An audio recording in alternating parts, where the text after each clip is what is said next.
and I've got armour-piercing rounds in this, so I don't care if you're wearing a vest or not because you're getting it. The gun was loaded, and he did have his finger on the trigger. And as I've shot off, he's running behind me, firing the gun, blowing holes in the back of my car. Dave's upstairs in the public gallery, shagging his missus, whilst I'm in the dock. And I remember saying to the nurse, I went, are you not going to x-ray my head? She went, why? I said, he might have cracked my skull. She said, I can see your skull. She said, it's fine. Have you ever been asked to take someone's life?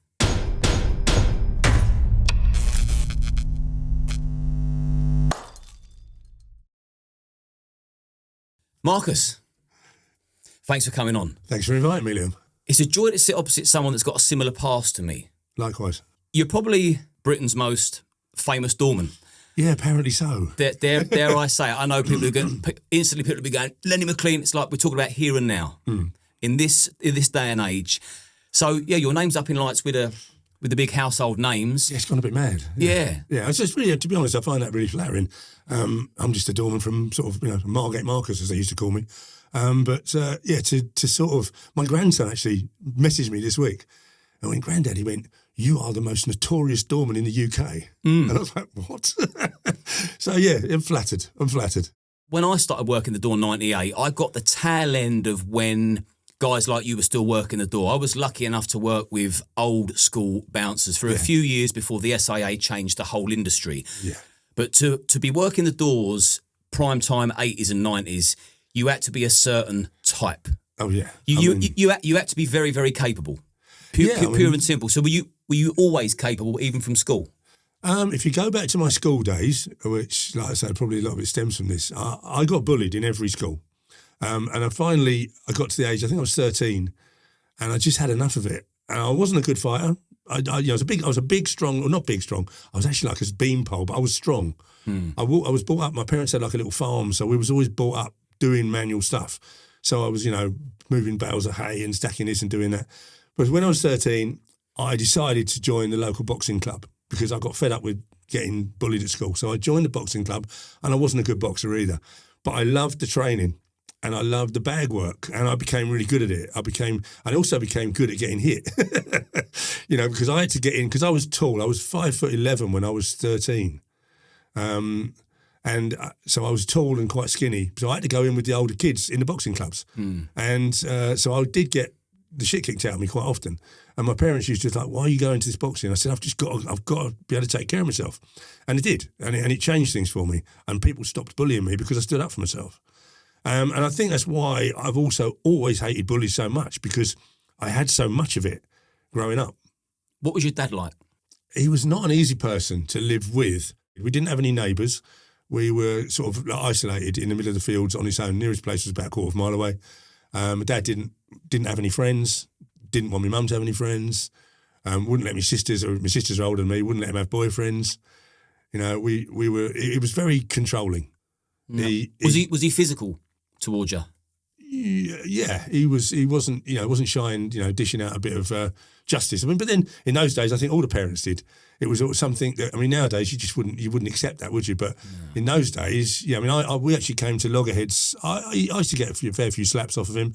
The worst time I remember was getting a studded dog collar across my arse. But as I tried to protect myself from it, it actually opened up all my hands instead, ripped all my back of my hands open with a studded dog collar. But when I was 16, I ended up standing up to him. By that time, I'd grown quite a bit. And, we had a go at me one day, went to hit me, and I squared up to him, pushed him out the door. And then he never spoke to me for like another year. I lived in the same house. Really? And he did not speak to me for over a year. Yeah, he just ignored me like I didn't exist and said, when you're 18, you're out of here. But it's weird. He did some good. I'm not going to totally slag him off on it, because he did teach me a lot of good values that have stuck with me. Hard working, never borrow money, never rip anybody off, never owe money, never. There's a lot of values that he instilled in me and my sisters, and we all turned out okay. So yeah, no one's perfect, but it's good to get an understanding of your background, because obviously that will then sort of leak into why you are the way you are. Because to be working the door 80s and 90s, that would have taken courage. People that worked the door back then will understand that. People that haven't worked the door would dread doing that. Even at 13, 13 is very young. And I'm not saying I was a doorman at 13, because you can't be. But I remember getting involved in what I consider to be a pretty serious fight when I was 13. One of my friends actually he was older than me. I used to knock around with older kids because I was a big lad. One of my friends got stabbed in the stomach right in front of me. And I didn't even think for a second, and I dived into the middle of it. I actually took the knife off the guy, broke the knife in half, threw that, and I dragged my mate away from the fight and got him to the hospital. And they said that if the knife had gone in another few millimetres, it'd have gone through his spleen. He'd have been dead. You know, and to me, that was I didn't even think about it. When I look back, I think, yeah, that's mad. You know, you wouldn't expect a 13-year-old to go into a fight with an 18 and a 19-year-old and break it up. So do you think you've always been intrinsically protective? Yeah, I do. Yeah. That's the reason I started my door firm, because I'm exactly the same. Same nature. Yeah, completely. It wasn't for the flex. It was actually to protect people that need protecting. Yeah, look after the vulnerable and the people that just are oblivious to that horrible side of life. I wanted to keep it that way. Yeah. I mean, it's weird how people have always got this perception of, as soon as you say doorman or bouncer, as they used to like to call us, you know, then you're a thug. You're a drug dealer, you're a bully, you're horrible. And there are some like that. There are definitely people like that. But there's also, thank God, some decent ones. Yeah. So did you get into, I mean, obviously you were in tremendous shape. Let me just say that for people that can't see your full frame, walking through the door at 62 years of age, like, it inspired me. Yeah, fair play. So you've obviously kept in shape, and I can see that you've obviously done bodybuilding back in the day. Yeah. So did bodybuilding come before working the door? No, what happened was it was a bit weird. So my first, what I would class as a door job, I was a bit of a naughty schoolboy. So I was like, at 15, I was drinking in a pub in Broadstairs. Used to be called it's now called the George, I think. But anyway, so I was drinking in this pub when I was 15 at weekends with a couple of my other pals who were big young lads. And then, so I'd been in there, a customer there for 2 years. And one day there was like a fight kicked off. Quite a big fight kicked off in the pub, and I've actually sort of dragged the people out, thrown a few out, walked back in, and the landlord standing there looking at me, he went, his name was Freddie, he said, how do you line a job? He said, you're in here every weekend. He said, I'll give you free drinks. He said, and you just do that every week. And I was like, yeah, that'll suit me. I didn't even think about it as being a doorman, but that was really my first door job at 17, because he thought I was already like 20 or something, but I wasn't. So I did that first of all. Then shortly after that, I was a biker.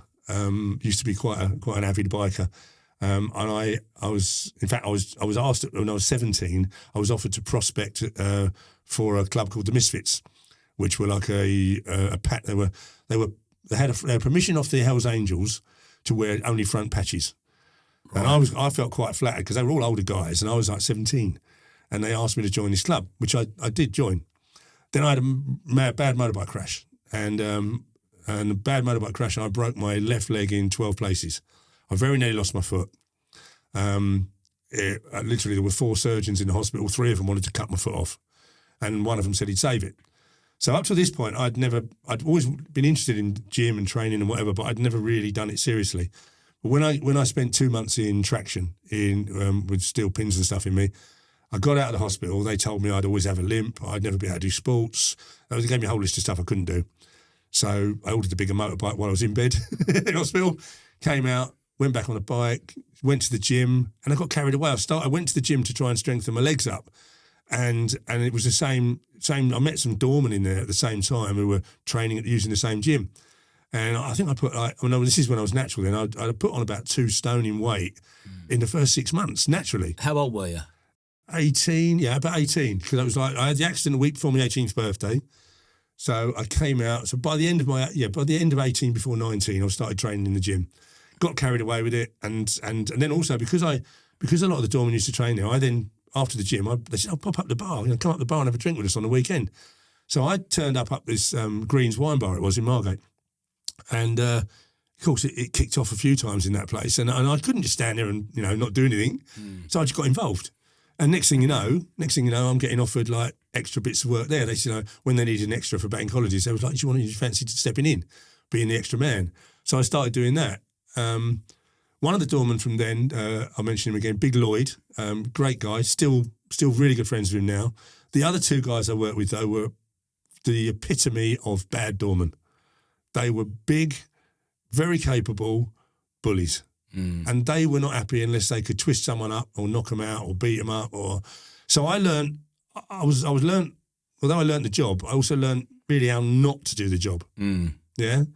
And that had a sort of pretty big impact on me, I think. There's nothing tough about slinging around or knocking out a drunk person, is there? No, No.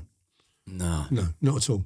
And that, do you know what? That was actually I was a good doorman when I was working the door regularly because I was always good at talking people down, trying to be understanding. But there does come a time, as you know, we'll cover all this, I'm sure, where there is no talking to somebody. They're blind drunk and they're seeing red. Yep. And because I was never when I was, I suppose, in my prime, 16 stone was as heavy as I got. So if you're trying to manhandle an 18 stone man, or there's two of them, you are going to struggle. So I had to use my hands at times, and I'd always be mindful. It's like, there's no way I can chin this guy because he's drunk.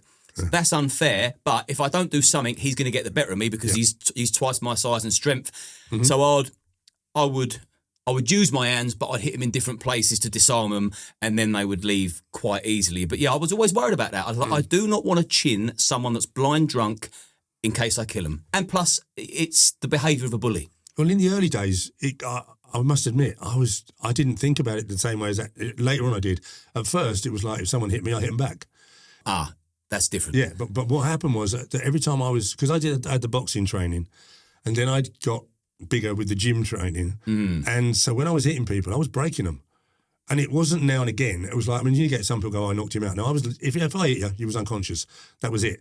And that's the sort of the reputation that started getting built up. But also then what worried me was I was breaking people's skulls or jaws or fracturing, and I was getting charged with GBH, ABH a lot of times.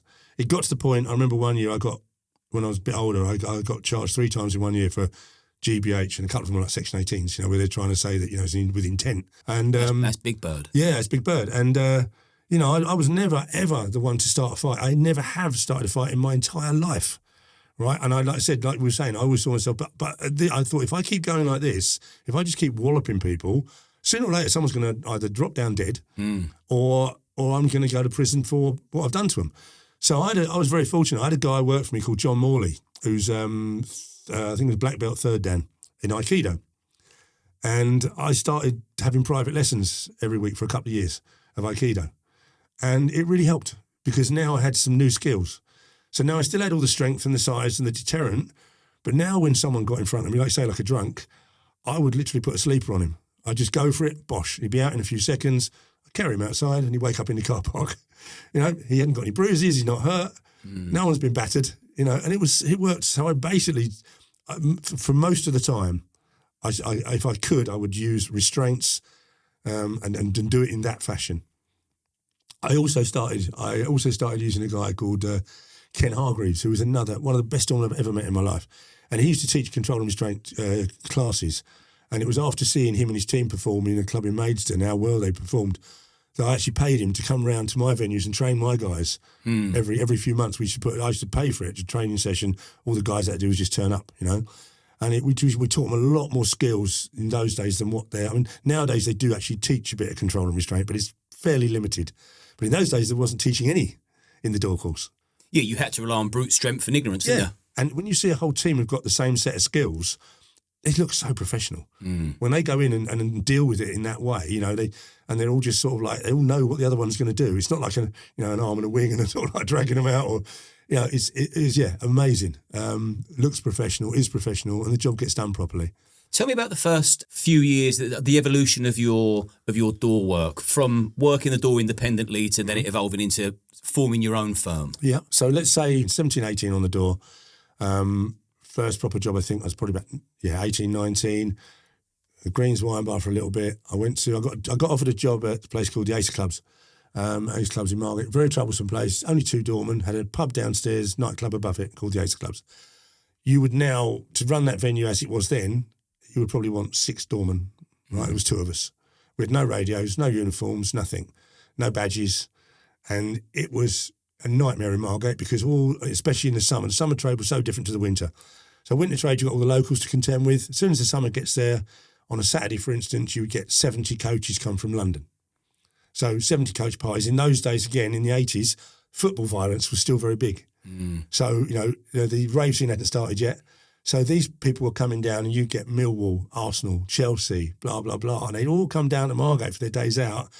And Jesus Christ, there was like, it was like it would just kick off all the time.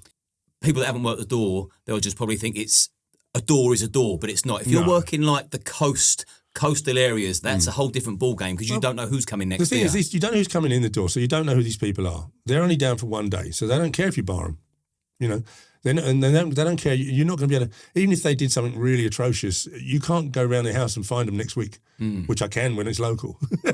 You know, if they're local, they've got to live in that town. So if they do something really bad or whatever, I can go and find them. But yeah, we had some massive brawls down there where even the police didn't want to turn up on Margate Seafront. You know, you put a call in and, you know, you might be an hour before you get a response. Did you have many people pull knives or come back with guns in Margate? Because different areas you get different severities, didn't you? Yeah, I've had it in most areas at different times. It's happened in pretty much all the areas. Knives is a very scary one because obviously it's you know, it's so easy to get stabbed while you're working the door. You know, I mean, yeah, that's always been one of my biggest worries actually because I didn't like wearing stab-proof vests. I like wearing lycra tops. But, you want to be comfy when you're working, didn't you? Yeah, I want to be comfy. Yeah, but your original question there was about how I'd seen it evolve. Yeah. Yeah, the evolution of your door career. When I first worked on the door, I got off a job at the Ace Clubs. I had 3 nights a week. So at the time, believe it or not, I'm actually a qualified arborist. I used to cut trees down. Okay, so I'm normally quite handy with a chainsaw or an axe. But anyway, so I worked on the actual Thanet District Council. That's the only thing I actually got qualified at. I went to college and got my certificate of arboriculture and my sitting guild in horticulture, and I worked for a few years on the council. But what in the end, I was earning more money back then, 3 nights a week, as chucking people out of a nightclub, than I was working a 40-hour week, in the day. So it didn't take me long to figure it out that the day job's got to go, and I was getting pretty good at the door thing, and I was getting a bigger reputation, if you like, in the town, and more of the clubs wanted to use me. So I got offered a bit more money, and I got offered more nights. So in the end, I went full time. So I actually, for a few years, I actually worked 7 days a week. I ended up working for a guy called Frank Thorley. Frank Thorley and Philip Thorley run Thorley Taverns. Amazing people. I mean, I worked for them for a huge amount of my life. So I worked for them as a doorman, first of all, then worked my way up to be head doorman in their club as the position came up. And at that time, I was into my bodybuilding. I'd done a few competitions. I wasn't a great bodybuilder, by the way. Just like I wasn't a great boxer, but I was okay, but I wanted to make my training like a full-time thing. So I was a full-time doorman, which gave me my daytimes off. So I remortgaged my house and I bought this gym off a friend, and I'd done all the gym out in Margate. And this is before all the big gyms hit the town, the sort of £20 a month ones that are now.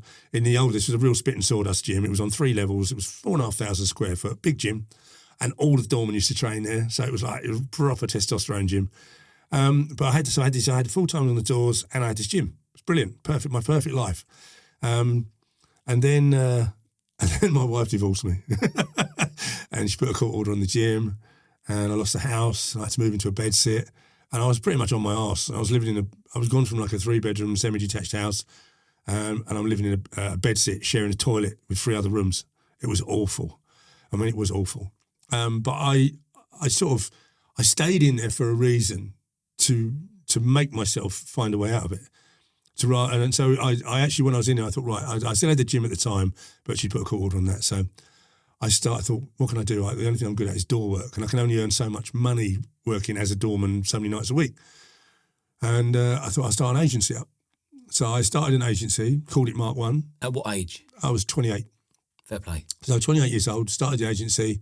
I had no idea really what I was doing. I had about 6 friends, good doormen who needed more work. So I had half a dozen numbers, and I'd worked in, like I said, quite a few areas already. And one of the areas I'd worked in was Folkestone. I'd actually helped them get rid of one of the old doormen that I knew before, one of the really bad ones. Right. They wanted to sack him, and they were worried he was going to, bash up all the managers and that. So they called me and Big Lloyd in. So when they sacked him, we were sitting outside the office, sort of thing.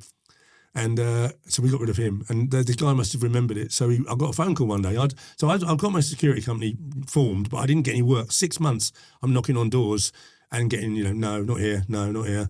And I was just about to give in, to be honest. And then all of a sudden I got this phone call from Jimmy Godden, who owned this club in Folkestone called La Parisienne.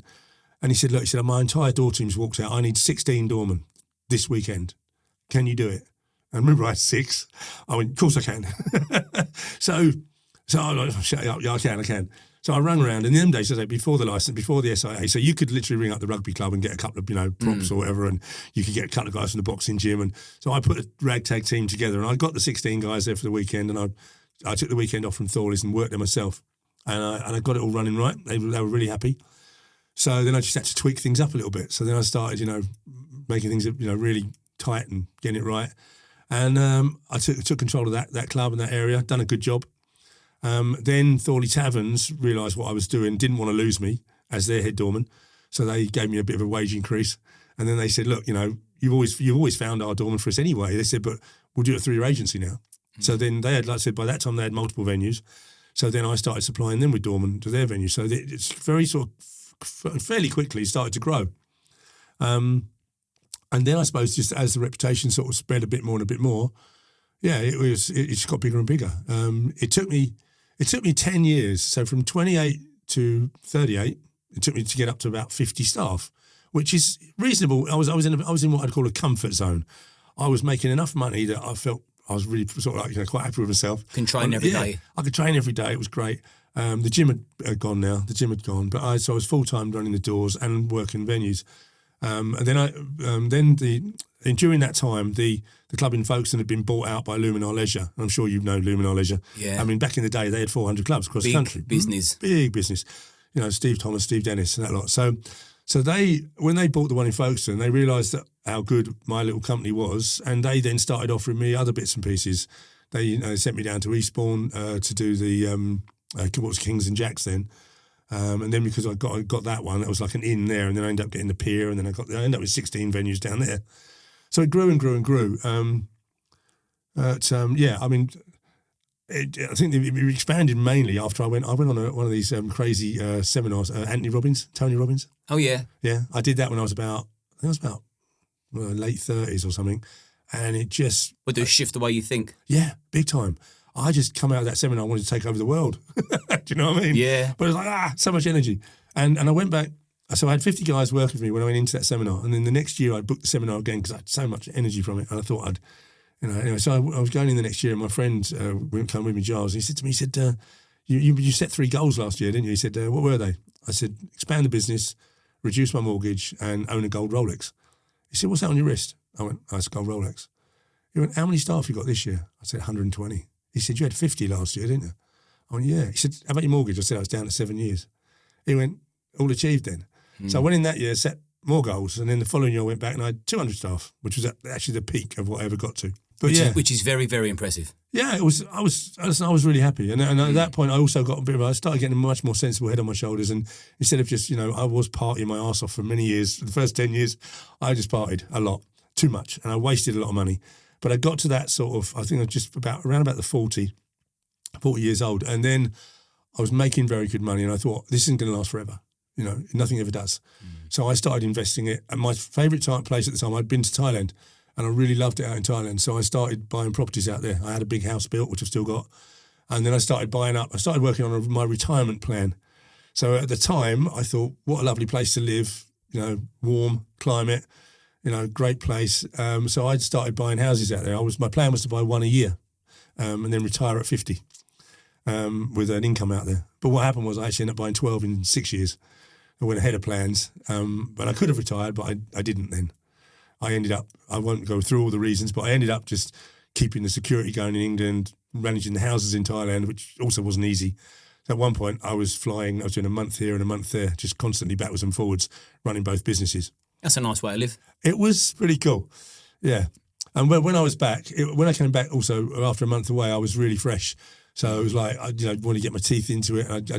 One of the things I always prided myself in, I used to do my best to visit all the main venues every week when I was here. And if I didn't, I had area managers put in place as well. And my son actually started, for that 10-year period, my son was working with me.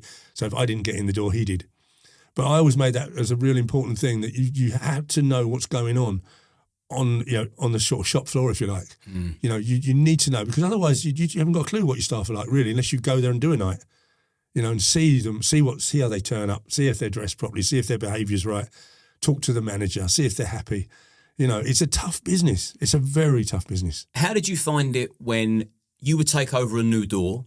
Normally when you take over a new door, you work it yourself, but you're not a doorman anymore, you're a businessman and you run an agency, so you can't be there forever. And the moment where you tell the management, the venue's now under control, stepping away. I've now got to step back. Yeah. Did that cause problems? It caused problems with me one time, actually, up in a club in Dartford. I was due to go back to Thailand. The head doorman, for some reason, I can't remember why he'd left. And I was really struggling. And I had this guy who at the time was a friend. I'm not even sure if I should mention his name. Go on. I'll just call him Matt. All right. Anyway, Matt was not a bad doorman, and he was a good friend at the time. But what I really wasn't aware of was that he was also a drug dealer. And I didn't really know that. So he worked for me on the door. I said, could you? He said, I'll babysit the club while you're away. I'll look after it. And he did. And he took over the club, and he actually did a pretty good job. I was pleasantly surprised how well he ran it. However, the police had obviously seen him on the door and they knew what he did. And I was only just figuring out what he did. And they started making inquiries like why he was there. You know, and they'd always had a bit of a thing about me anyway, because as my business was getting bigger and bigger, they'd always thought I was involved in drugs. Always. They had me, on their Genesis file, their secret police file, even to this day, they've still got me down there as a drug importer, drug manufacturer, hitman, there's all sorts of stuff. And how did you find that out? From people that I knew who worked in the force. This is over a long period of time, and different people, not at different times, not all one person. But they don't even call it the Genesis file anymore. It's got a new name now, which I'm not even sure of. But the last time I had it looked at was about 3 or 4 years ago. And if anyone's out there wants to let me know. Yeah. But they kept this file on me for ages. Anyway, so I wanted to get that sorted out before I went back to Thailand. Then once I went back to Thailand for my month, the phone wouldn't stop ringing. It's like, oh, Matt's really angry about this. Matt's going to do this. Matt's going to do that. And he's going to bring like 50 guys to smash the club up on a Thursday night. And on a Thursday night, they only had 7 doormen. On the weekends, they had 15. So he was going to choose the weakest night of the week to bring a big crowd of guys down. And I was like, he ain't got that many friends, in disbelief at first. But anyway, I rang him and I said, what's this about? You're going to come down? And he goes, yeah, what are you going to do about it? You're in Thailand.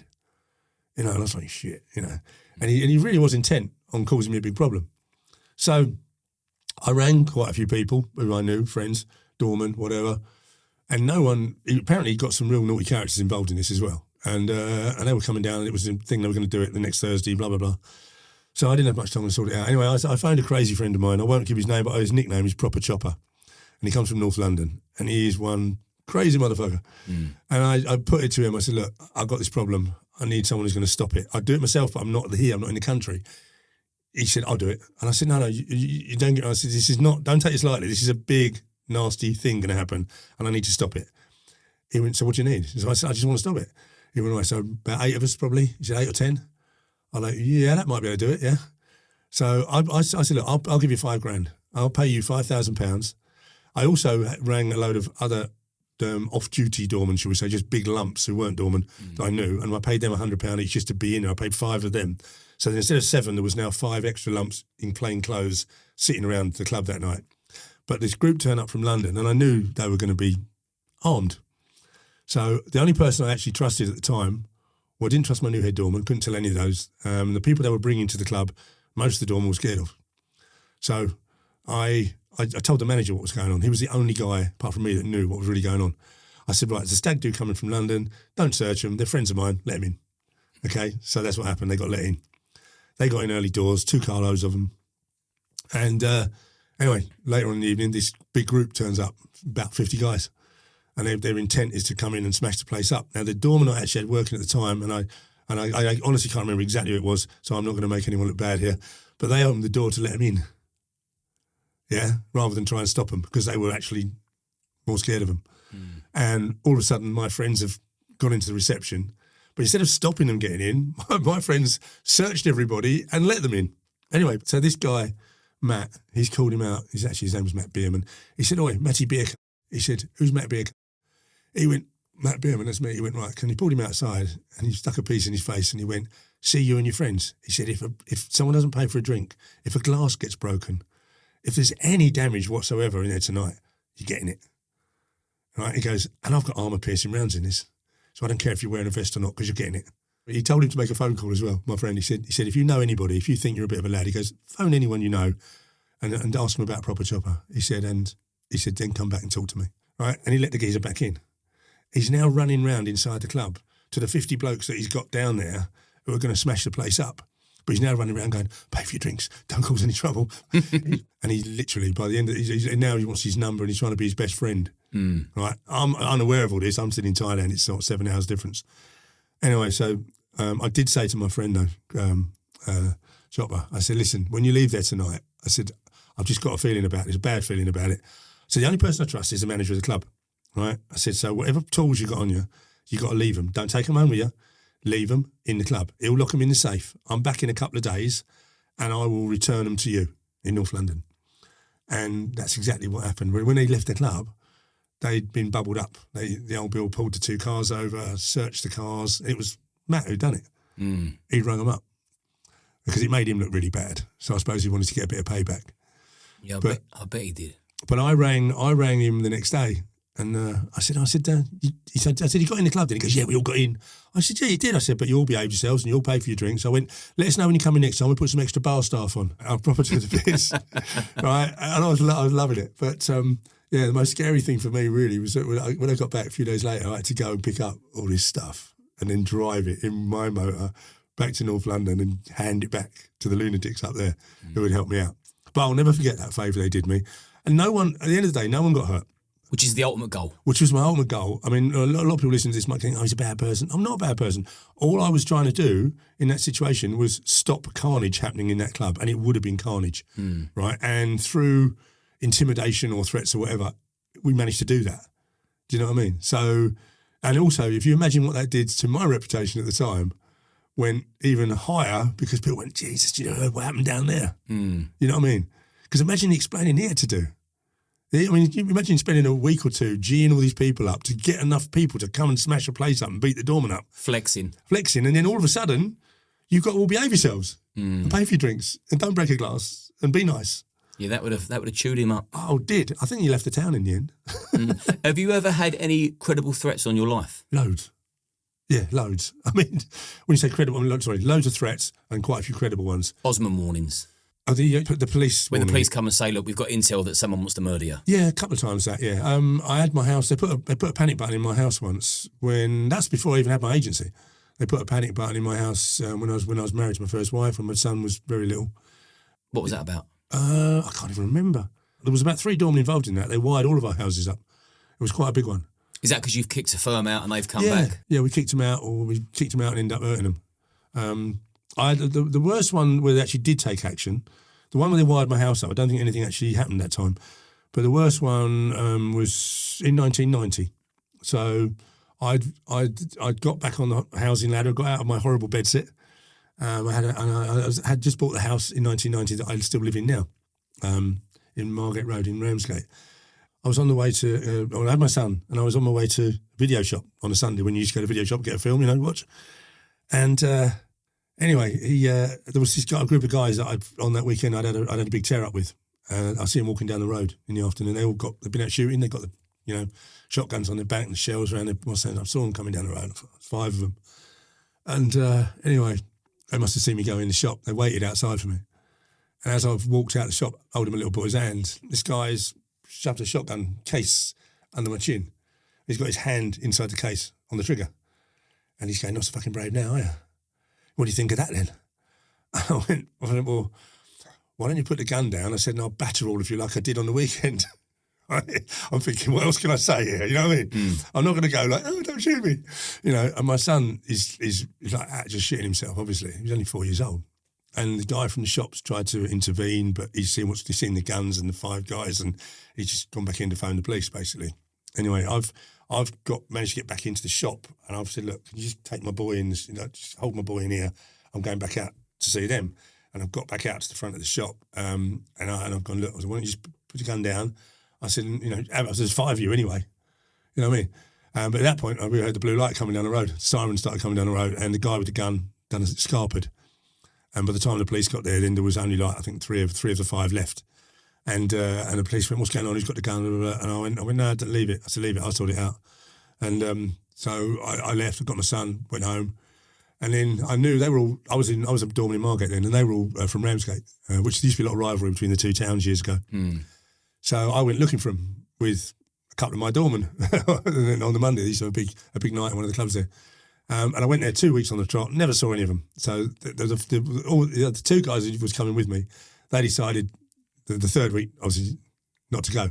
So I'm there on my own, and they all turned up. So I'm in the club, and I know the doorman there, not my doorman, but I know the doorman. I don't want to cause a problem. It's before my door agency days, just a few years before that. So I know the doorman there, but I don't want to cause a problem in their club. I went out to the reception. Actually, I walked up to the five guys, and I went, all right, wankers. And I just carried on walking. And they did what I thought they'd do. They followed me to the front door. So when I got to the reception, I went, look, there's a group of guys coming through in a minute. I said, I'm going to try and take this outside. I don't want any problems in your club. I said, but if I can't, I'm going to do it right here in the reception. And then while they're still thinking about that, these guys have all walked out. One's got a pint glass in his hand. He's going, what are you doing in our club? What are you doing in Ramsgate? And I went, are you looking for us? I went, I've been looking for you for 3 weeks. I went, and I said, you ain't got your gun. I said, I ain't got my little boy with me, have I? I said, and they were like, there was one sort of there, one there, and one in front of me. And the main one I was really worried about was this big guy here. So I clocked him first. I pulled my elbow back, and he went down unconscious. I pulled my elbow back, smashed the other one's nose in his face, and he went unconscious. And the little one in the front of me, I picked him up and slammed him on the floor and started stamping on him.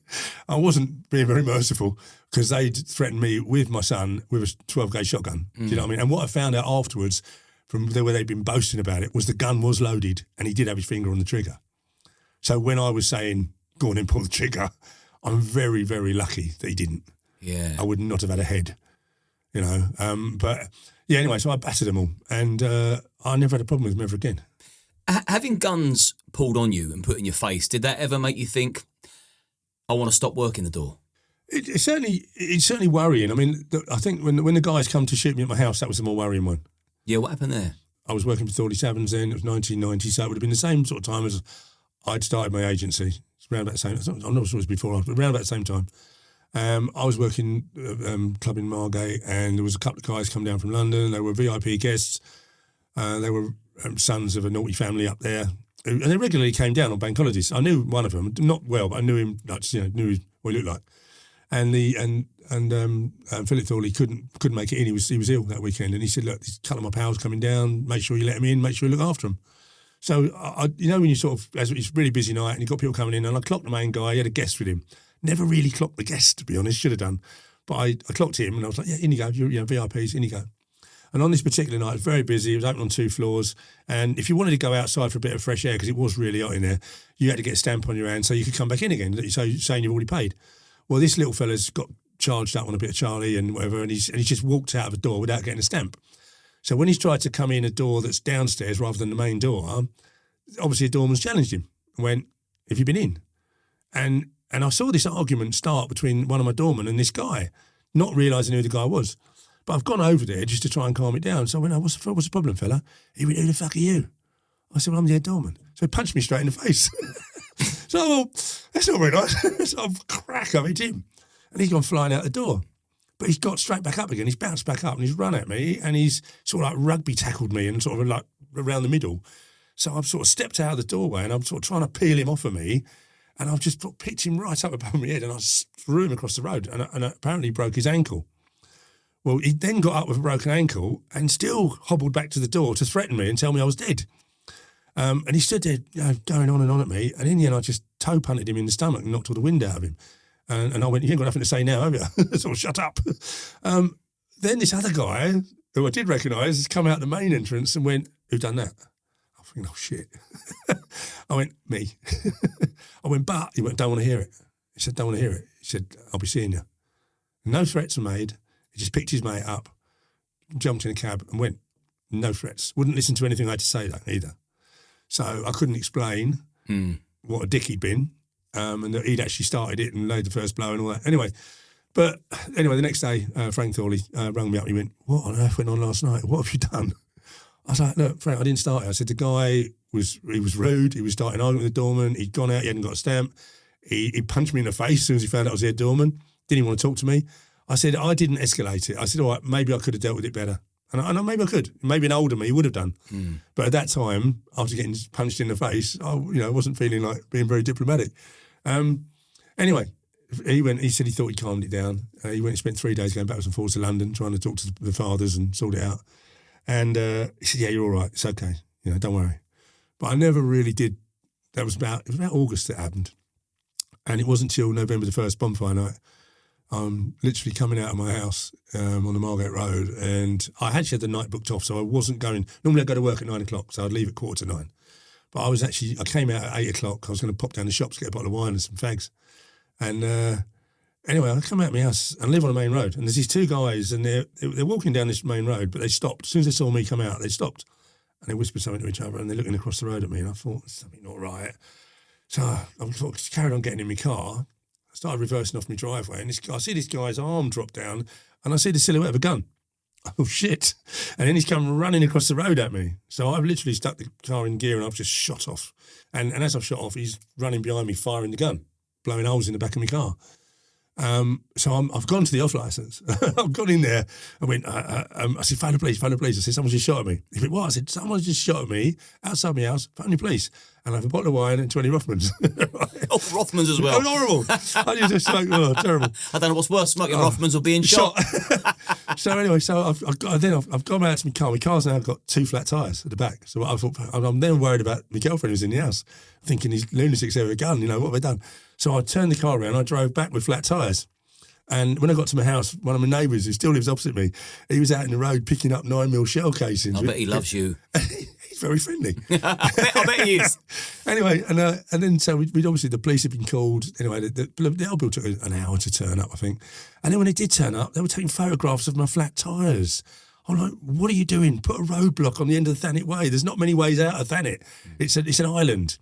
And they're like, well, what are you involved in? I went, I'm a doorman. And they wouldn't have it. They're like, you must be involved in something more. And I was like, no, I think I know where this has come from anyway. I'll sort it out myself. I said, because you're not going to make it worse. And but they were so intent. They had me in the police station a couple of times talking to me about it. And this is when they really, all this all happened around at the same time. At the door agency, the thing with London, and it was all this is happening. The police now really thought I'm somewhere. I must be up here on the scale of like villainy, and it wasn't very nice. So what I did, I literally, I wasn't sure whether these people were going to come back and finish the job. That was the most worrying time of my life, I think, was then. So most of the people, you get loads of times, yourself, you get people leave the club, you throw them out, and they go, I'll kill you, I'll come back, I'll burn your house down. And most of the people who do blah, blah, blah, they're not going to do anything. Most people don't even own a gun, let alone use how to use one. But when someone looks at you cold and goes, I'm seeing you, and then just walks away quietly, you think, oh shit, I'm in trouble. And anyway, so I went and bought a piece. I went and bought a 32mm Browning, and I cut all the trees down in my front garden at the time. It's now all block paved. But I put big lights all around my house, and I used to have like a button. I used to push on, as I drove past the house. I used to go poof, and put all my lights on. The house would be illuminated all around, so no one could be hiding in the shadows for me. And I would do a U-turn up the road and make sure no one's following me. Then I'd go home after the night. And it got to the point for a little while where I had to wear a bulletproof vest going in and out as well. It was awful. In and out of home? Not so much in and out of home, but in and out of some of the clubs I was working in. Yeah. Because they were that bad. I had similar sort of threats up there. But, I was really lucky that night. A lot of people said, they were just trying to scare you. I said, listen, he could have scared me from the other side of the road. I was scared when I saw the gun. He didn't have to come running across the firing at me. How did all that end? Funny enough, that was around about the same time as I met Mr. Courtney. And I told him about what happened. And he said he thought he knew the family and knew them well enough to talk to them. So I don't know if it's true, but what he told me was that he went and spoke to the family and calmed it all down. So I don't know. I wasn't there, but he told me that's what he did. And certainly nobody did come back after that time. But I still didn't believe it. I carried a piece on me for 3 months everywhere. I used to take it to the gym. I used to go to the nightclub I was working at the time, and they used to lock it in the safe. I couldn't carry it around the club, obviously. But to and from the club. And I was very, very paranoid, if you like. I used to sleep with my bedroom door locked, the alarm on, and a loaded piece on the side of the bedside cabinet, which is not a very nice way to sleep, by the way. No. So what was your relationship with Dave Courtney? How did you meet him? Right, first night I met him was another night I got shot at. I was working in a bar in Sittingbourne, Kemsley Arms it was called. Massive, it holds about 800 people, so it's a huge pub on a big rough estate. And then back in the day, when I first took over the door there, or Thorley's took over the door, and they sent me up there, it was horrendous. On the first night I actually worked there, a guy actually died in my arms. Just had a heart attack, an overdose of drugs. But I was carrying him out of the bar, and he just went all floppy and pissed down my leg. And all his mates wanted to kill me because they thought I'd thrown him out and killed him. So that was the sort of place it was. There was a lot of, and listen, at the moment, I'm not going to be going about gypsies, but I've got a lot of gypsy friends, but I've also had a lot of run-ins with a lot of gypsies, and there were a lot of bad ones out there. So this place did have a bit of a mixture of both, really. Some I could really get on well with, and some were real nightmares, and I had to bar them. So I barred quite a few, and they didn't appreciate that, and it got to the point. I remember one of them turning up one night, pulled up in his truck, and then walked across the road. I said, "You barred, you're not getting in." And his name was Jack. He said, "I'm coming in." I said, "Jack, you're not coming in, you're barred." He said, "See my truck?" He said, "I've got a sawn-off shotgun under the front seat." So my response to that was I pulled my jacket aside so he could see the snub-nosed 38 that I had. And I went, "Now you got to get to your truck, Jack." Right? And you should have seen his face. he lost all the desire. All the confidence and desire. So anyway, he buggered off. But you top trumped him. Yeah, I did. But what happened to that, what happened to that was, I think it might have been him, it might have been someone else, but I think they must have clubbed in and had a whip round, and they took a contract out of me anyway. And a guy turned up on a motorbike one night, very busy night in the summer. Guy pulls up, he went past the pub around the back. So I didn't really take a lot of notice. And then he must have seen me on the front door, and he's worked his way around like staying close to the pub, kept his crash helmet on, leather jackets. As he's got to the front door, he spun through the front door with a sawn-off shotgun and let both barrels rip and blew dirty, great big holes in the doors. I, luckily, had just actually been asked to go and answer a phone call. A girlfriend of mine had rung up for me. She was in Scotland, and she "Can I speak to Marcus?" And I just walked off the door. It was just sheer luck that I didn't get shot. Right, because I would have had nowhere to go. I was in an enclosed area. I mean, the lucky thing also is that there was a wedding thing upstairs, and there was kids running in and out the door. He could have, he could have killed anyone. Yeah, it's not cool. It wasn't cool, but he fired his couple of shots and then panicked and left. Again, police were called. 2 hours later, you again? Yeah, me again. So anyway, after that night, it was a bit of a hairy night. And that was the night I'd already planned to go and meet a friend of mine in Canterbury, and then we were going to go from Canterbury off to the Ministry of Sound, which is the first time I'd ever been to the Ministry of Sound in London. And that's the night I met Dave Courtney. So he sort of turned up strolled in about 3 or 4 in the morning, large as life, made me laugh my tits off all night. I've got to say, we couldn't stop talking to each other. We were the banter was, brilliant. I had a really good night. And so there was a long sort of friendly relationship, I think, for many, many years after that. I'd say for the next 10 years, he was responsible for a lot of partying, Dave. I was going to say, Dave doesn't hide his drug use, never did. Did you go down that route? Yeah, I socially, yes, I did. I loved it. I really enjoyed going to the raves. They were amazing. And after you've worked a door, there was nothing nicer than going and sort of becoming a punter. Unwind. I mean, part of the reason I used to love going to London was, for a time, nobody really knew me up there. So it was nice. I could relax. I wasn't anywhere in my own area. I'm not saying I'm not scared to be in my own area, but I've thrown half the people out at some point. Yeah. So you can't really relax. And people always, if you was in my hometown, you'd see it. People are very nice. They all want to come up and shake your hand. They all want to say hello. So you can't actually enjoy a night out really, because constantly. And I'm not rude to people, so I don't recognise half of them. But they come up and they go, "Hello, Miles, how you doing? You all right? Yeah, I'm fine, lovely, great. Yeah. Oh yeah, do you want a drink?" And it's nice. That recognition's lovely. But when you just want to have a night out, you just want to have a night out, don't you? What was your drug of choice? Drug of choice? I had many. I sort of used to swap addictions. I got addicted to most things. Very addictive nature. But I suppose I went from doing a bit of whiz to when the ecstasy came out, doing probably far too much ecstasy. And then I did try cocaine for a couple of years, but that got out of control. Tried it for a couple of years. I'll give that a go. Yeah. 2 years. I quite like that, but I had to stop that. It made me too paranoid. Just double check I like that again. Yeah, I did. I liked it a lot. I liked it too much. And it does. I got warned about that, actually. It was Dave that actually warned me. He said, "You don't want to start doing that." He said, that'll get hold of you. And I said, "No, nothing gets hold of me." It did, to a degree. But I've always got this, I'm very lucky in my life. I've always had this something inside me that sort of, I go so far down the road and then something goes, don't be stupid. Enough. Yeah, enough. And then I pull right back out of it. I've got a lot of willpower. But you push it to the limit. But I do. I'm Yeah. identical. Yeah. So how old were you during your partying years? My partying years, I would say probably didn't really start partying. I was pretty good actually up until I Met Dave? I was pretty good up until I was probably about 28. Yeah, probably about 28, something like that when I started. You could still run your agency at the same time. Yeah, oh yeah, I know. I was always good at that. I mean, it was quite mad. I used to do it. I mean, when it was a smaller firm, when I only had about 50 staff, and I used to. It was very much something I had to do myself. I remember I used to work at this club called Frank's in Margate, and on a Thursday night, I would literally have to go home on a Thursday night. I'd leave till the last minute, and I'd have to go home and work out all the wages after working the club on a Thursday night. So I would sit up till like 5 or 6 in the morning, wide awake for some reason, and doing all the wages ready for Friday to pay everybody.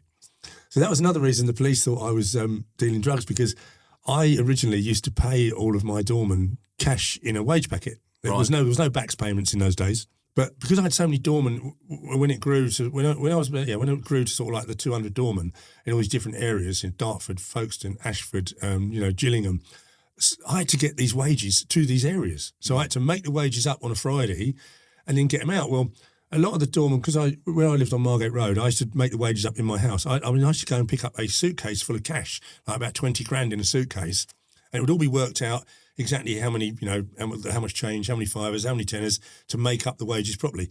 An accountant used to make the wage slips up for me, so they'd work out all that. But I had to make the wage packets up and then get them dropped off. So I had great big lumps stopping at my house who couldn't be bothered to wait for the evening to get paid. So they wanted their wages Friday daytime. So Friday was a nightmare. No wonder they thought I was dealing. Yeah.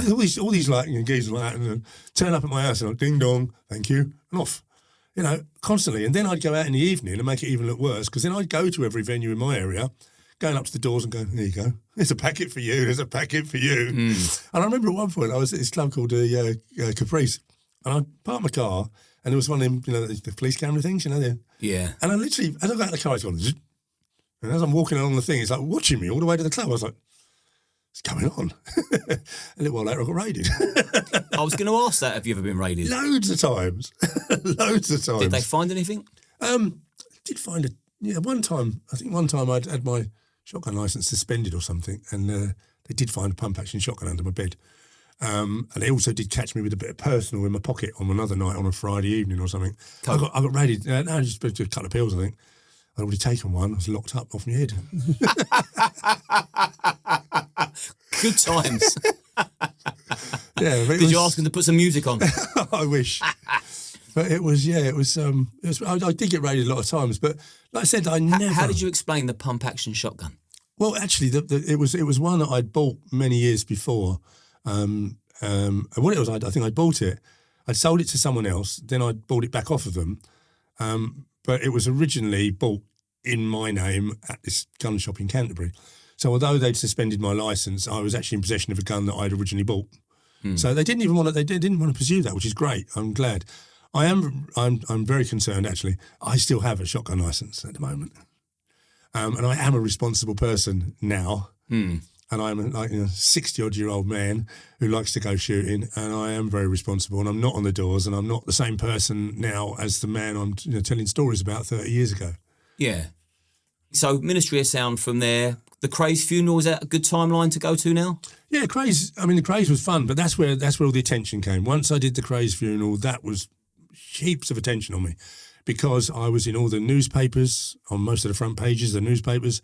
I was on the TV, and remember, I'm a doorman. As far as the police knew, I'm just a little doorman in Margate. So why is he on the TV? Why is he doing the Craze?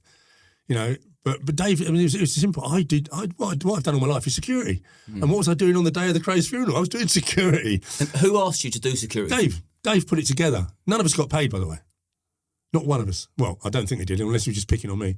But there was hundreds of us, and we all were all told. At the end of the day, we were all supposed to meet in the Blind Beggar to get paid. No, Dave. Well, Dave said that he didn't get paid. I think Dave got paid. None of us got paid. Oh, wow. Well, not as far as I know, anyway. I know I didn't get paid. I took another one of my mates up with me, and neither of us got paid. But we were all in the blind. There was loads of us in the Blind Beggar waiting to get paid. And we all just sort of looked at each other and went, it's Dave, isn't it? You know what I mean? It's like, you know, and because it was sort of like an honour to do it, to be part of it anyway. Yeah. You know what I mean? It was weird. It was very surreal. I mean, I was looking after the body for one of the nights. You know, it was in the, was it Sir John English funeral parlours, where it's called, in Bethnal Green? Yeah. And someone tried to break in the roof or something while the body was in there. So they actually put a guard on him night and day. Is this Ron? Ron, yeah. The first one, yeah. The first one I went. So you was doing the security for Ron's dead body? Yeah. What was that like? Boring. There was nothing to do. I did an overnight shift with one of my pals, Andy Copez. Did it feel a bit eerie? Very. Because what happened was Dave said, I don't know if this was official or not, but Dave went, there's going to be a few people knocking on the door during the night, want to pay their respects to Ron. Just, you know, make sure they are and let them in and make sure, you know, just you lift the coffin lid off. And so he was like basically showing him to people all night. Now, I don't quite know whether that was official or not, but it was weird.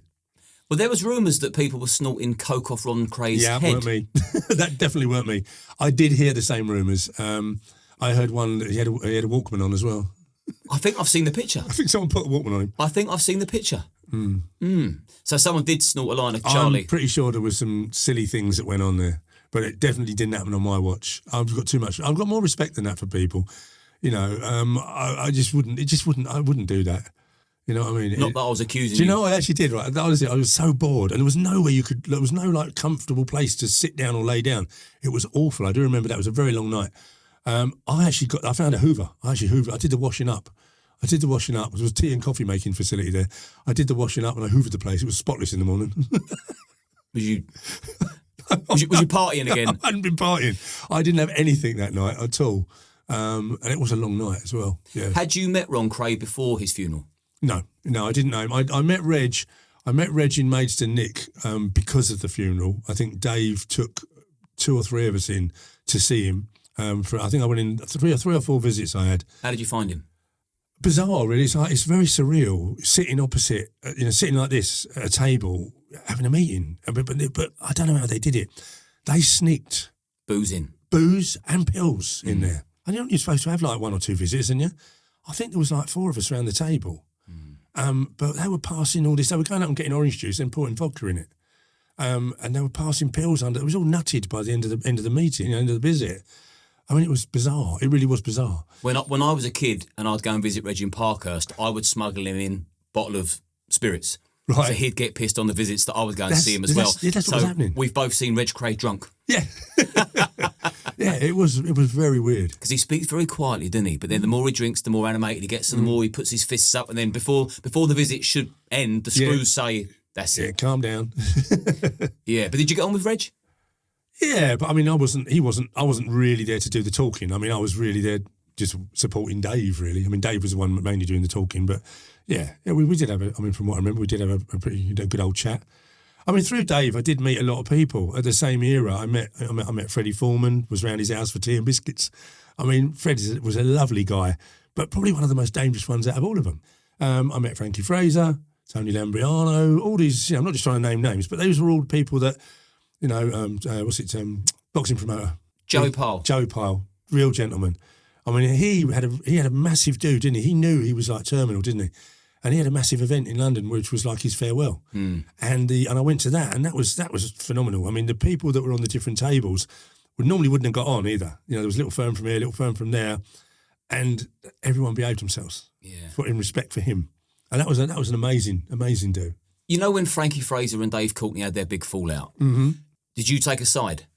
Not really, but I didn't really know Frankie Fraser to take a side, if you know what I mean. You just met him a few times. So I met him a few times, but I never became a close friend, a close associate or friend of his. I just met him. Was he as scary in the flesh as what the books say? Well, they all look like little old men, didn't they? Because, they were little old men then. But I'm sure in his day,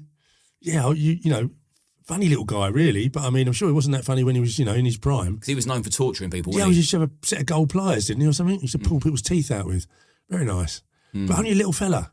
Oh, it's the same with the Craze. I mean, not being funny, when we had to lift the coffin lid off and show people the body, it was very surreal. You're looking at this guy who terrorised London, who ran London at that period of time. Him and his brother. I mean, and you look at him, it's like little man in the box. And that's where we all end up. Well, that's just it, isn't it? Really. Be humble. Yeah, be humble, yeah. Well, that's one of the things I think I am. I've always been like that. I've always been respectful of people like that. I used to love, this was one of the things, when I first met Dave used to have a club in, not in Bethnal Green, Deptford. There used to be a club in Deptford that Dave used to have a night there on a Sunday night. And I used to quite often go up there and have a little party with Dave and a few of his mates. But that was run by a guy, Harry Hayward, Hole in the Wall gang, real old school, I mean, proper old boy. And I was still quite young then, but rather than go in the rave, I used to go and sit in the office with Harry and listen to his stories. Have a laugh. Because his stories were amazing, you know, and I really loved the old guy. He could really tell a good story as well. But yeah, I had many a good night I'd spent in there rather than out dancing on the floor. And how did the Cray funeral, did it boost your business or did it affect it detrimentally? It sort of did a bit of both. Right, it affected my business in a good way because the average Joe on the street now looks at me totally differently. So when you're one of the things I try to explain, it's hard to explain this to the police. When you're trying to run a door agency, you've got to be a bit of a fine line. You've got to have this reputation.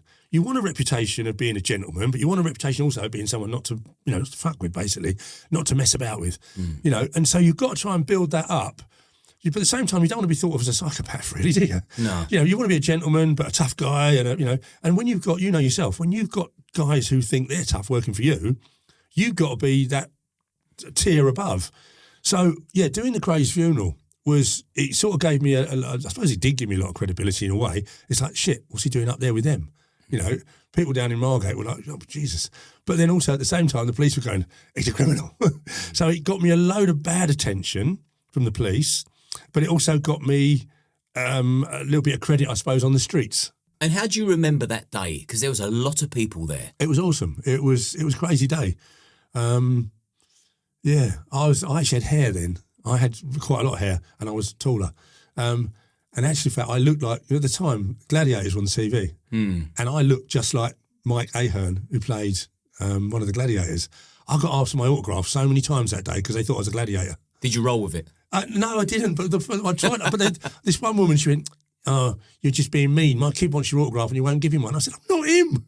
And the funny thing was that Rhino was also part of the security. The guy who was Rhino, I was on one side of the church door as people were going into the church thing, and he was on the other side. And people are coming up to me and asking me for an autograph because they think I'm Warrior. And I'm going, I'm not Warrior. He's one of the gladiators over there. And they're like, no, don't we want yours? It was weird. You would have made a very good WWF wrestler. Have you ever been asked to do any extra work in films? Yeah, I did quite a bit. And around about the same time as I was doing all this stuff, like the Crazy and all that, I was in a TV series called, it was a Channel 4 Lock Stock series. And there was 7 episodes and I was in 5 episodes. I played the minder to the bad guy. And the bad guy looked like Dave Courtney. So this was so funny because it was the same time that I was going out with Dave partying on the weekends.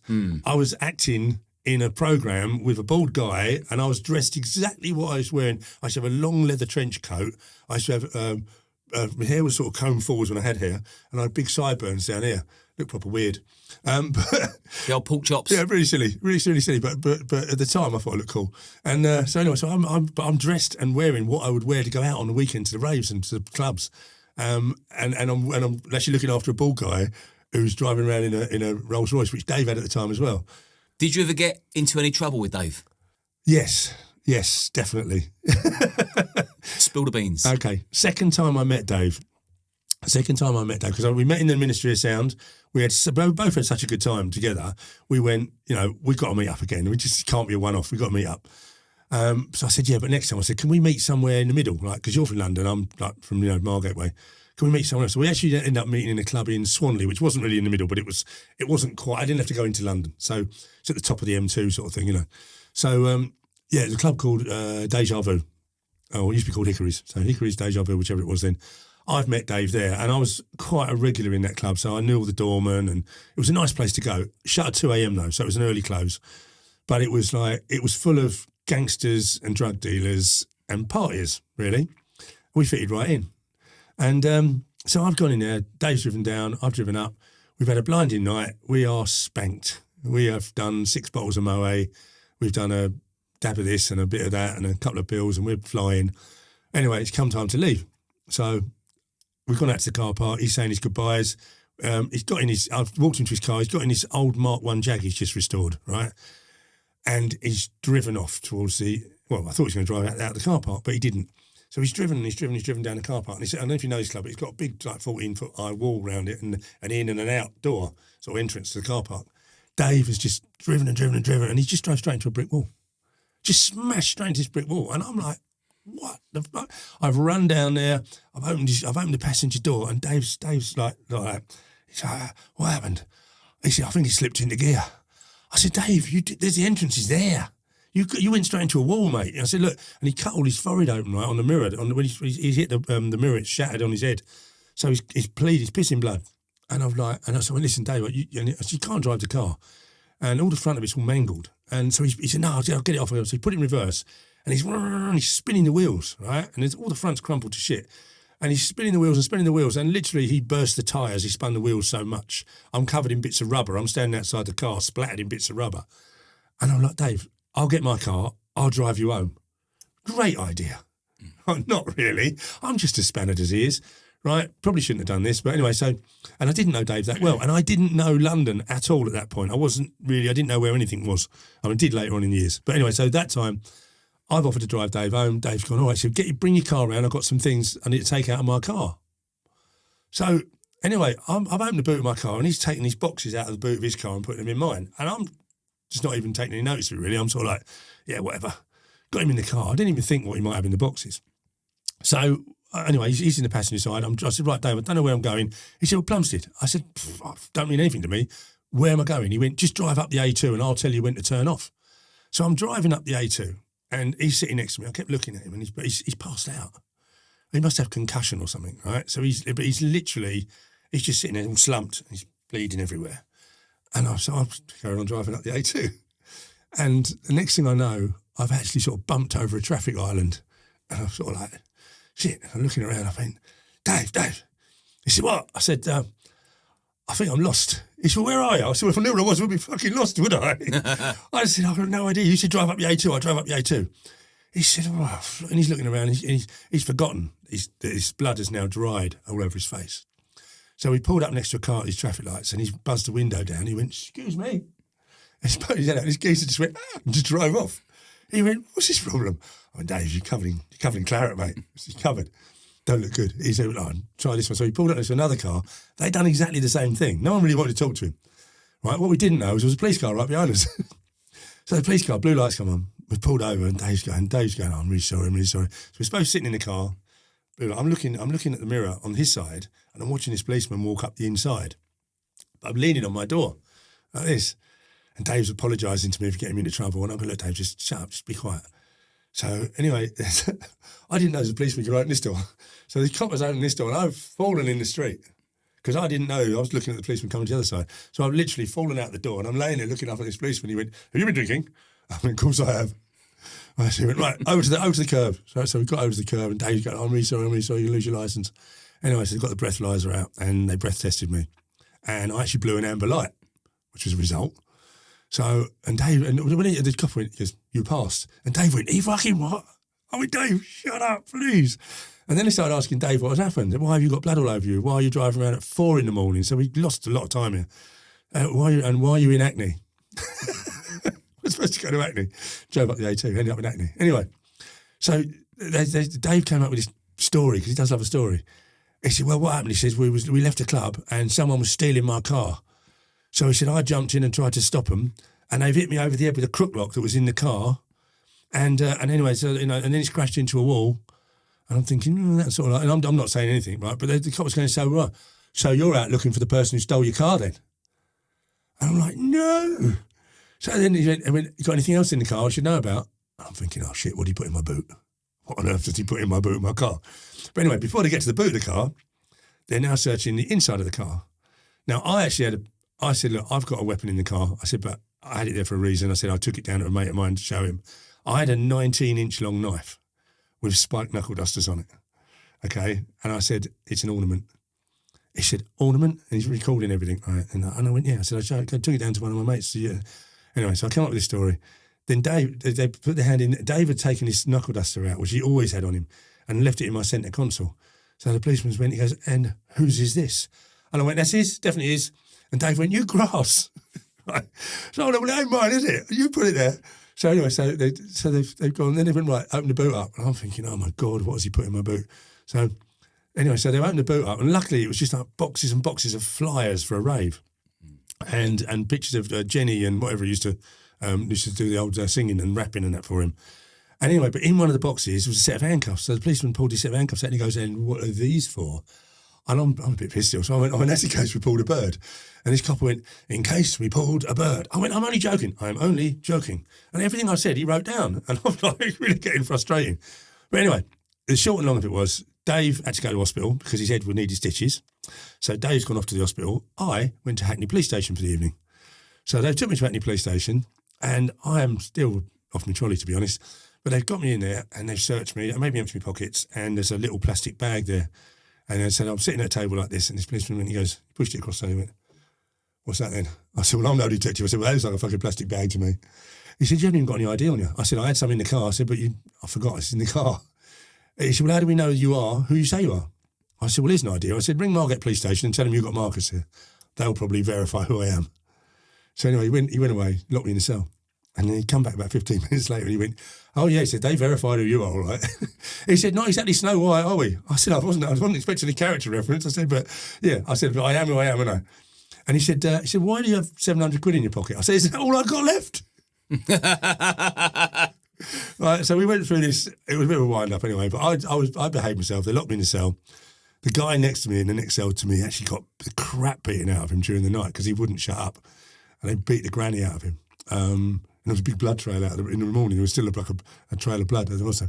But I got released in the morning and bailed to go to Crown Court, or to go to magistrates first, obviously. But I got released and charged. I got charged with the knuckle duster. I got charged with the knife. I got charged with the handcuffs. Basically like 3 counts of offensive weapons or whatever it was, and this, that and the other. And I went straight round to Dave's flat the next morning to thank him.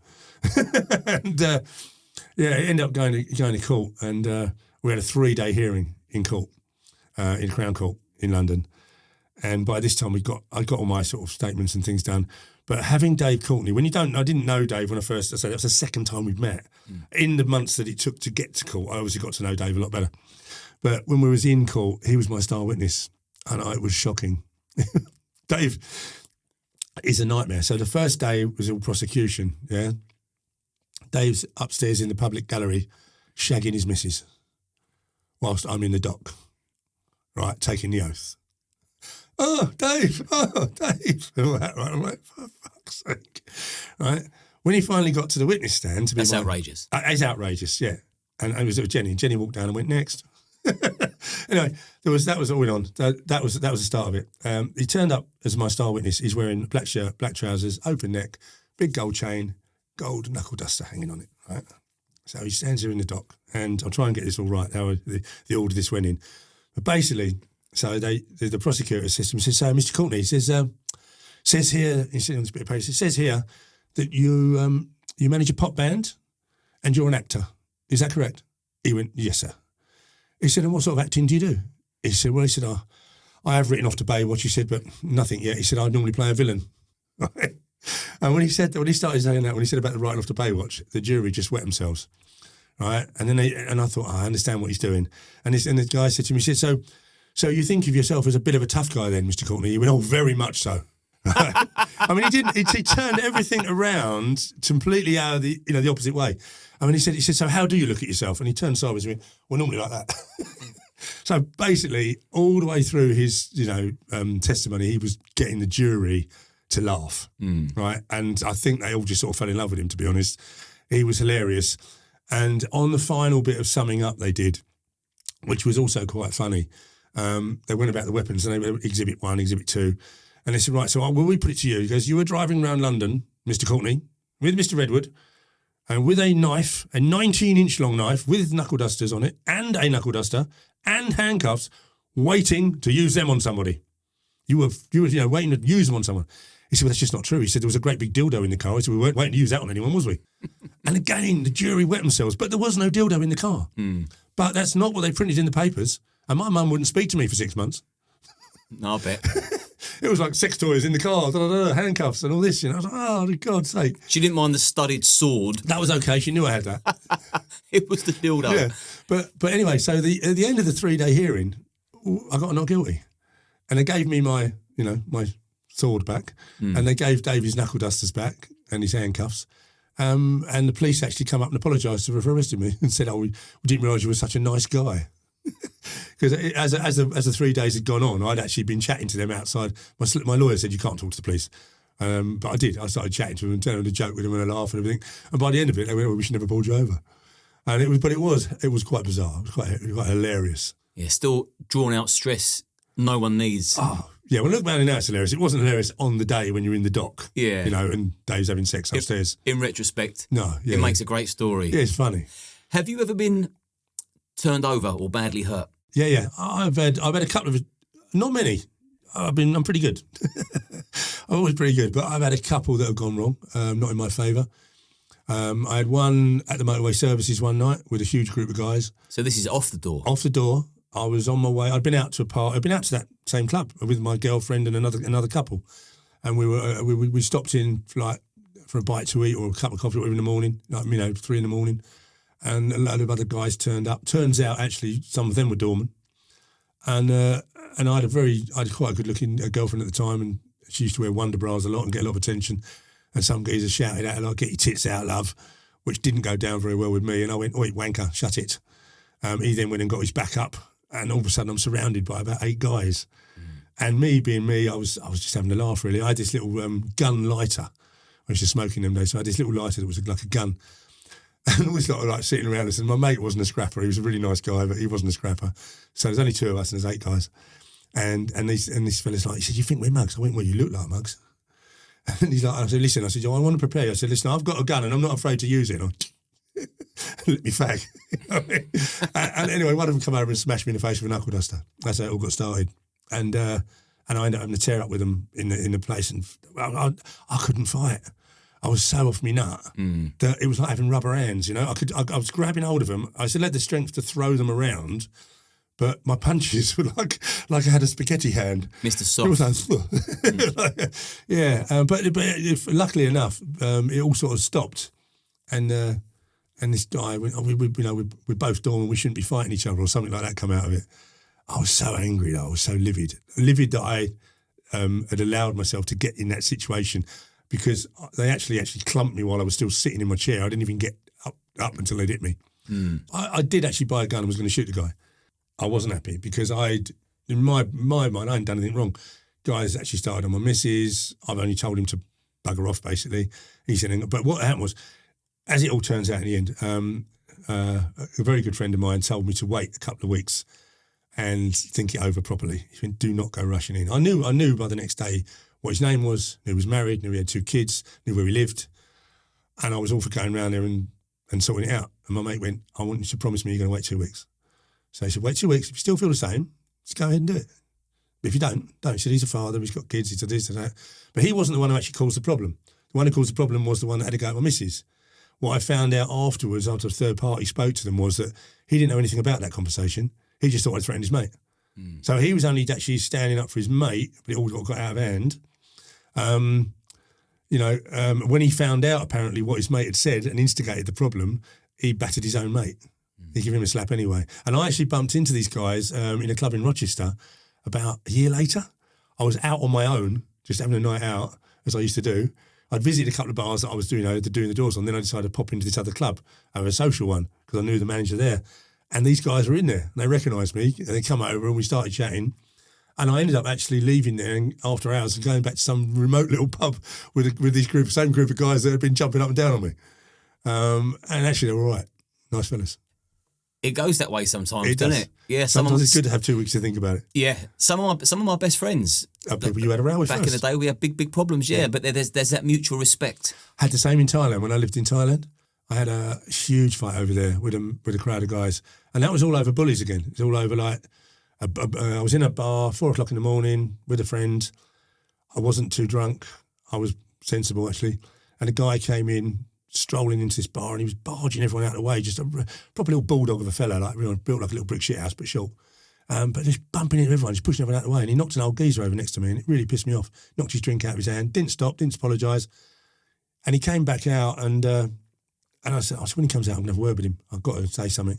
But he walked out and he went the other way out of the club. Didn't have to come past me. So I thought, all right, he's gone. And the whole place, the atmosphere in there, all the time he was in there, the atmosphere, everyone was like, as soon as he walked out the door, I was like, oh, calm down. I picked the old boy up off the floor. I got him a drink. You all right, mate? Yeah.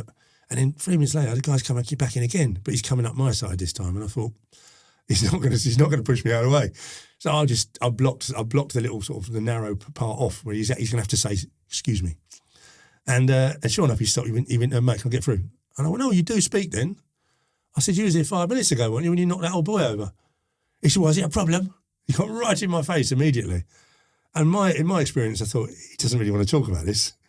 So I just hit him straight round the jaw with a big elbow. I just literally, poof, and he's gone flying across the thing. And the security have run in to throw me out. But all the people around there have gone, no, not him. He's the one that should be thrown out. He's the one who knocked the old boy over 5 minutes ago. So the security have all dragged him out. And he got back in 3 times. He got back through the door, through the security, trying to get to me. And then in here, my friend said, look, he said, we better go and have a, I'm going to look outside to see if he's gone. So anyway, he's gone outside. He went, I think there's a few out there waiting for us. So he could count 4. Were they locals? Well, in Thailand, this is in Walking Street, Pattaya. So most people are not locals. Most people are tourists over there. For Lang? Yeah, for Langs. But I didn't know where they're from, or even, all I knew was this guy did speak English, sort of. But anyway, so I wasn't that bothered about it. I didn't think it would take it that seriously. And the guy I was with was a real handful anyway, so I thought it was him and me, and if there's 4 outside, I don't care. But I got outside in Walking Street, and it's not very wide, but there was these 4 guys lined up on the other side, and so as soon as I've walked out, I've seen them, and they see me, they've come running towards me, and I just went running straight at them. And this one of them was really tall, I remember that. I smacked him. I clumped him, and then all of a sudden, something hit me from behind, because there wasn't just 4, there was 8. And the other 2 had gone either side of the door, so as I stepped out in the street, they came from behind me. So now I've got 8 people on me, and they were kicking the shit out of me. And I've got to say, it's probably one of the best hidings I've had conscious, you know what I mean? It was like, they didn't actually knock me down. I was sort of prone. I was bent over because of them getting from behind.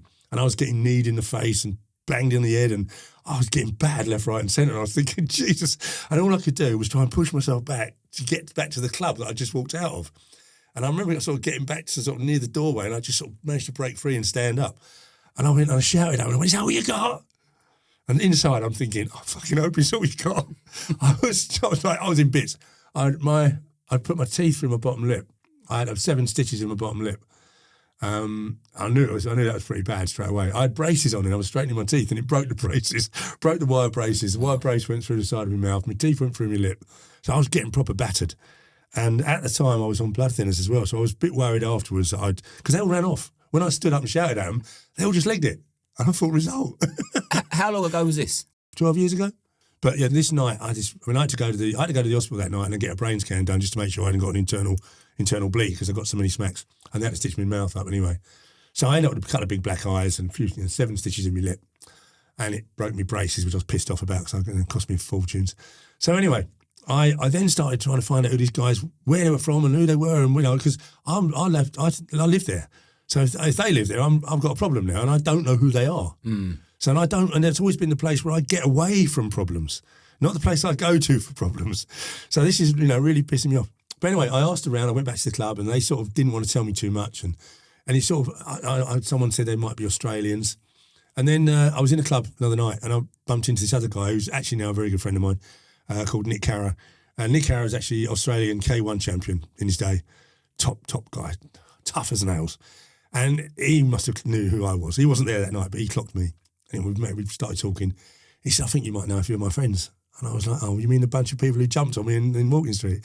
He went, no, they're all right, really, if you know them the right way. I said, well, I don't really want to. He said, well, you've been asking around about them. He said, what are you doing? You trying to level the score? I said, no, I want to put it to bed. I said, because I can't remember all the faces. And there was 8 of them as far as I know. But I can only remember 1 or 2. And I don't want to be walking into a bar not knowing who's there. He said, well, I think if you genuinely, that's what you want to do. He said, I think I can help you out. He said, if you're looking to get, retribution, then no. He said, but if you want to put it to bed, he said, I know them. He said, I'll train most of them. And one of the guys actually, a very famous guy, Judd Reed. Yeah. Yeah, he was one of the guys jumping on me. You can't get bashed by anyone better than Judd. Fair play. Judd is a Kumite winner, for God's sake. And that's probably why I got the... But like I said, it was one of the best outings I ever had. And I don't blame the guys either, because it was only the first guy that was the problem, and he just rang his mates. And if you're out with a big group of you and one of your mates got bashed, knocked out, whatever, you're going to go and help your friend. So they were only doing what I would have done in their shoes. I ended up meeting them all anyway. I ended up meeting the guy that I originally had the row with. That was a bit awkward. Around at my friend's house, and the rest of them I invited to a barbecue around my house. And to this day, a lot of them are still my friends. So yeah, again, like you said, that same mutual respect thing, where you had to be pretty forgiving as well. So I tip my hat to you. So all this violence you've been wrapped round, working the doors, and the company that you've kept, has that ever segued into debt collecting? And also, have you ever been asked to take someone's life? Yeah, I mean, yes to both really. But debt collecting, I've done a bit of debt collecting. Don't really like debt collecting. It can very easily go wrong. 9 times out of 10, it's either what I call a dodgy debt. You know, I mean, if you can't go around picking debts up really off of drug dealers and stuff, can you? Or someone's ripped someone off. But also, a lot of time, people haven't got the money to pay the debt. So I leave debt collecting to proper debt collecting companies now. I mean, in my day, I had a little dabble at it, and it didn't really end very well. And for instance, on one occasion I can think of, well, actually 2 occasions, both of it involved cars, repossessing cars, right, between car dealers. So it shouldn't have been that difficult, but this guy hadn't paid someone for this Porsche or whatever, and the other guy wanted it back or wanted paying for it, either or. So me and Big Lloyd went up there to get the debt. So we thought we'd go in there and be intimidating, you know. And Lloyd's much bigger than me. I mean, he's 6'4" and he's 150 kilos, a big lump, jaw like a monster. Desperate Dan. Yeah, and but lovely guy. Anyway, so we've gone in there, and this guy's sitting behind a desk. So we've gone in and gone, listen, we're here to pick up the money for blah blah blah. You haven't paid for this car, anyway. And he started going for a drawer straight away. He's like in a panic to get his drawer open. We think, shit, he's got a gun or something, right? But he didn't have a gun. He pulled like a bat out, right? So we're thinking, all right, okay. But then he's wheeled himself out in a wheelchair and started attacking us. And he was a big lump, but this guy didn't tell us he was going to be in a wheelchair. But he's battering me. He then took off a piece of his wheelchair. He's got me cornered in his office and he's beating me with it. And I'm going, stop it. So, yeah, it wasn't a good day. Needless to say, we didn't get the debt either. But we were just like, so misinformed, ill-prepared. And then the other one which went tits up, I think it might have been for the same guy, was one in Whitstable. And again, another car dealers. So we went and there was 4 of us went there. Big Lloyd again, Jerry Mullins, the actual car dealer who wanted his money back, and another guy, I can't remember his name now off the top of my head, but he was supposed to be like some real, tough guy. Wasn't. And when the shit hit the fan, he went the other way. But I went in there with Jerry Mullins, who was the guy that was owed the money. I already warned Jerry that I wouldn't be able to I said I didn't want to do the job because I had my arm in plaster at the time. This hand was in plaster like that. I couldn't make a fist. So it was like I'd had it for 7 weeks in this plaster cast. That's another story I'll tell in a minute. But that was work related, why I got it in a plaster cast. But so I went into this debt collecting and I said to Jerry, look, I mean, I was in plaster, mate. I can't really have a row with anyone. He said, just stand there and look intimidating. That's all you need to do. So I've gone into this guy's office. Him and this other guy, Moxley, started arguing about the debt. And Moxley has turned around, got a socket wrench and smashed my mate over the head with it. And he's just knocked him spark out.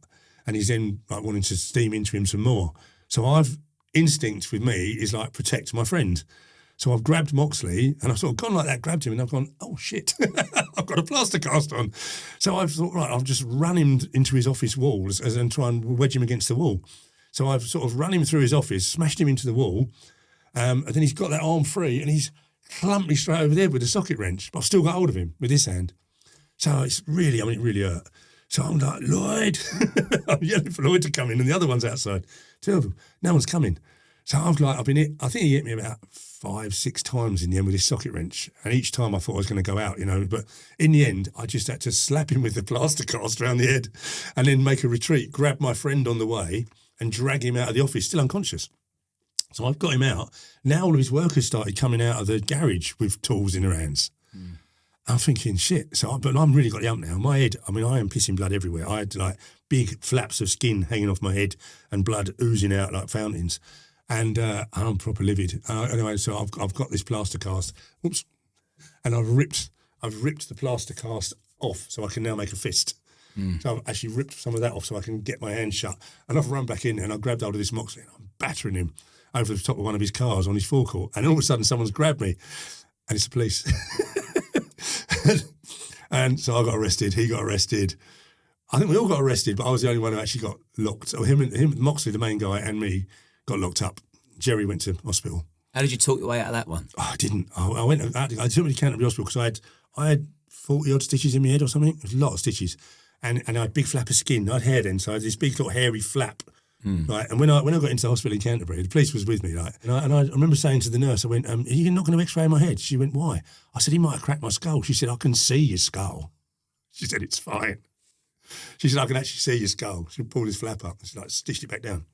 So anyway, so as soon as I got out of there, the police took me straight back and locked me up for the night in Herne Bay Police Station, and lovely little place. And then I was bailed to appear in court the next morning, and so was Mr. Moxley, who owned the garage. Anyway, so we were both a couple of messes. I mean, his face was black and blue where I'd clumped him, and it was only in retribution for the hits on the head that he'd done. And I was like, stitches everywhere and still got dried on blood here and there. And the judge looked at us both and he went, "Really? Even I think you two have done quite enough damage to each other. There's no need to inflict any more."